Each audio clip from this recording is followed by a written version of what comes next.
তোমার স্ত্রী চাচির বাড়ি যেতে পারে না, তোমার স্ত্রীর দোকানপাট আসতে পারে কি করে, বাজার করতে পারে কি করে? কাপুরুষ, ধর্মকে পাগল পেয়েছ?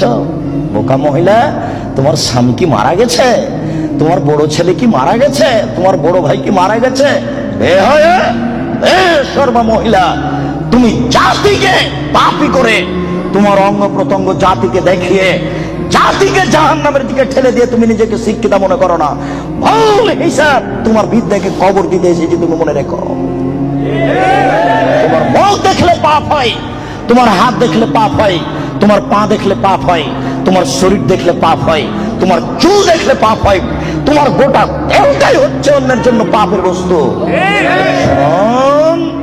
এই ছেলে, তোমার বাপ তোমার বোনকে দিয়ে জাতিকে পাপী করে তোমার বাপ যেন তাহাজ্জুদ পড়ে জান্নাত কিনতে না চাই, বলে গেলাম তোমাকে।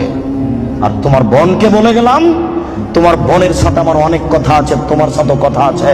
তুমি এক পায়ে হলে দাঁড়িয়ে থাকো, এক একটা বাক্যকে তুমি মনে করবে 1 কোটি টাকা মূল্য, তাহলে তুমি আজকে কথা মূল্যায়ন করতে পারবে। আবারও বলে যাচ্ছি, তোমার বোন জাতিকে পাপী করে নিজেকে যেন শিক্ষিতা মনে না করে। এই ছেলে, তোমার বোন জাতিকে পাপী করে যেন নিজেকে শিক্ষিতা মনে না করে। ও শিক্ষিতা নয়, ও বন্য, ও বর্বর, ও অসভ্য, ও অশিক্ষিতা।